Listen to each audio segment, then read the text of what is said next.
اسی طرح اگر دین کی بے ہے جس سے آپ نے وصولیابی کرنی ہے اس کو دین بولتے ہیں. جو ذمے پر آئے جس کی ادائیگی آپ پر لازم ہے اس کو دین کہا جاتا ہے.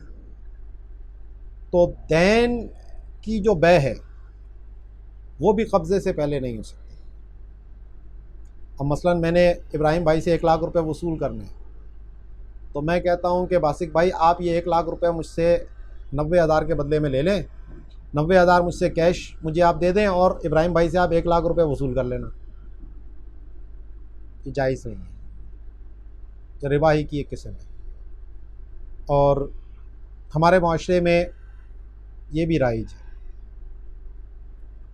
اس کی بھی بہت سی صورتیں ہیں جو چل رہی ہوتی ہیں.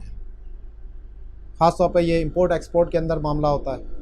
تو یہ بل ڈسکاؤنٹنگ جو سودی بینک کرتے ہیں تو یہ سب دین کی خرید و فروخت ہو رہی ہوتی ہے.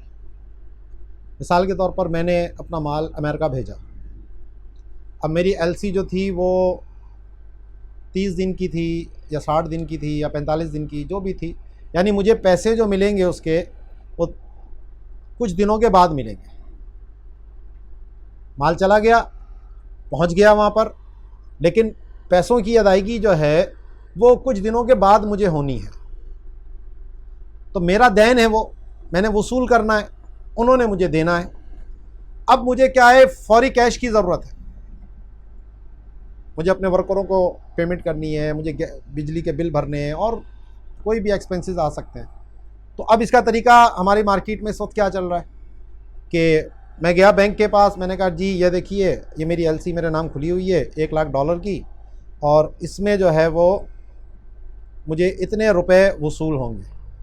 تو آپ ایسا کیجئے کہ کچھ پیسے آپ اپنے کمیشن کے کاٹ کے مجھے نقد ابھی دے دیجئے.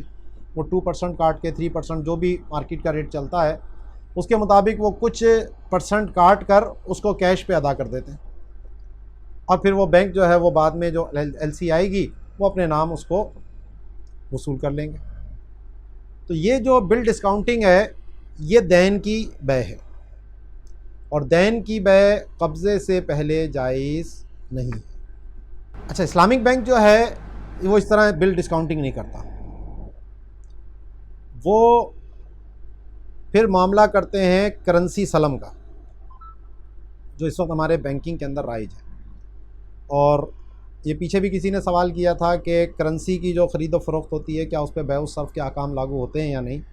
تو وہ میں نے اس وقت بھی بتایا تھا یہ بیع الصرف نہیں ہے, کیونکہ بیع الصرف ہو تو وہاں سلم کا کوئی تصور بھی نہیں ہو سکتا. سلم کا مطلب ہی ادھار ہونا ہے, اور بیع الصرف میں دونوں طرف سے قبضہ ہونا وہ ضروری ہوتا ہے. تو یہاں پر دونوں طرف سے قبضہ تو ظاہر ہے ہی نہیں, وہ پیسے تو بعد میں آئیں گے.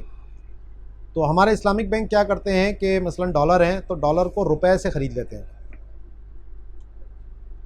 ڈالر کو انہوں نے بنایا مبی یعنی مسلم فی, اور روپے کو بنایا انہوں نے راس المال, اور راس المال دے دیا, اور وہ جب ڈالر آئیں گے تو وہ اس کے وکیل بن کر پہلے اس پہ قبضہ کریں گے اور پھر اپنی مبی کے طور پر اس پہ قبضہ کر لیں گے. تو یہ اس وقت ہمارے اسلامک بینکنگ میں اس کا طریقہ استعمال کیا جاتا ہے, اس کو کرنسی سلم کا نام دیا جاتا ہے. اچھا, اس میں سلم کی بھی ضرورت نہیں ہے, انشاءاللہ وہ آگے جب بیع الصرف کی بات کریں گے اور کرنسی کی خرید و فروخت کی, تو وجہ اس کی یہ ہے کہ جب یہ بیع الصرف ہی نہیں ہے, صرف کرنسی کی خرید و فروخت ہے, اور ڈالر ایک الگ جنس ہے, روپیہ ایک الگ جنس ہے, تو جنس بھی ایک نہیں ہے تو ادھار بھی جائز ہو گیا اور تفاضل بھی جائز ہے, کیونکہ ہمارے نزدیک ربا کی جو علت ہے وہ قدر اور جنس ہے. تو جب قدر بھی نہیں ہے, قدر کا مطلب ہے کہ وہ چیز وزن کر کے بیچی جاتی ہو یا وہ چیز جو ہے وہ ماپ کر بیچی جاتی ہو, جیسے دودھ ہے, پیٹرول ہے, تو وہ لیٹر میں فروخت کیا جاتا ہے, اس کو ماپنا کہتے ہیں. تو جو چیز کسی پیمانے کے ذریعے بیچی جاتی ہے اس کو کیل کہتے ہیں, اور جو چیز کسی وزن کے ساتھ ہو اس کو موزونی چیز کہتے ہیں. تو یہ دونوں چیزیں جو ہیں وہ قدر کہلاتی ہیں. تو ربا کی جو ہمارے نزدیک علت ہے وہ قدر مال جنس ہے. تو اس کرنسی کی خرید و فروخت کے اندر دونوں طرف سے نہ قدر ہے اور نہ ہی جنس ایک ہے. تو اس لیے صرف یہاں پر ایک طرف سے قبضہ ضروری ہے تاکہ بیع الکالی بالکالی لازم نہ آئے, یعنی دونوں طرف سے دین نہ ہو, دونوں طرف سے ادھار نہ ہو, یہ ناجائز ہو جاتا ہے. بیع الکالی بالکالی سے نبی کریم علیہ الصلوۃ والسلام نے منع فرمایا کہ جب دونوں طرف ادھار ہو، تو ایک طرف نقد ہو اور ایک طرف ادھار ہو تو وہ بے ہو سکتی ہے۔ تو اس لیے اس کو بے سلم کا نام لینے کی بھی ضرورت نہیں ہے، یہ بے معجل ڈائریکٹ جو ہے وہ ہو سکتی ہے۔ اور یہ میں نے بات آئی بی اے میں جب ہم شریعہ اسٹینڈرڈ کا کورس کر رہے تھے تو اس وقت بھی یہ میں نے بات وہاں رکھی تھی، جو پڑھانے والے تھے، تو کیونکہ وہ سب ایک ہی مکتبہ فکر سے تعلق رکھتے ہیں، اور جو ان کے بڑے صاحب نے کہہ دیا وہ سب اسی پہ لکیر کے فقیر بنے ہوئے ہیں۔ تو بات میری ان کو سمجھ آ گئی تھی، لیکن پھر بھی کہنے لگے نہیں جی میں اپنے بڑے شیخ سے پوچھ کے بتاؤں گا۔ میں نے کہا ٹھیک ہے جی آپ پوچھ کے بتا دیجیے گا۔ پھر بعد میں مجھے کہنے لگے کہ ہاں آپ نے جو بات کہی ہے وہ بالکل درست ہے، تو یہاں کرنسی سلم بھی ہو سکتی ہے اور بے معجل بھی ہو سکتی ہے۔ یہی چیز پھر جب میں گیا آئی بی اے میں لیکچر دینے کے لیے، میں نے یہی بات وہاں کہی تو وہ کھڑے ہو گئے کہ جی یہ آپ کیسی بات کر رہے ہیں، اور ہمارے شیخ تو یوں کہتے ہیں اور وہ کہتے ہیں۔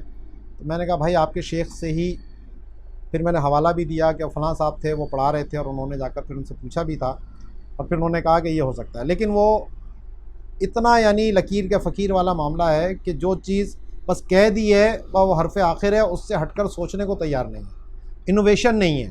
اسلامک بینکنگ میں اس وقت جو ہمارے پاس ایک جمود کی کیفیت ہے، اس کی بنیادی وجہ یہ ہے کہ سب ایک خاص مکتبہ فکر سے تعلق رکھ رہے ہیں، ایک خاص استاد کے شاگرد ہیں، اور وہ سب ایک ہی جہت سے سوچتے ہیں۔ حالانکہ اگر تنوع اس کے اندر آئے گا، ڈائیورسیفیکیشن ہوگی، اور اس کو ڈائیورسیفائی کریں گے، وہ مختلف علماء کو لیں گے، تو پھر ان کے ہر ایک کے سوچنے کا اپنا ایک انداز ہوتا ہے، اور اس میں پھر ظاہر ہے کہ یہ علم کسی کی میراث تو ہے نہیں، عقل کسی کی میراث تو ہے نہیں کہ صرف انہی کے پاس آئے گا، کسی اور کے پاس نہیں آئے گا۔ قابلیت کسی کی میراث نہیں ہے کہ قابلیت ادھر ہی ہوگی اور کسی کے پاس نہیں ہوگی۔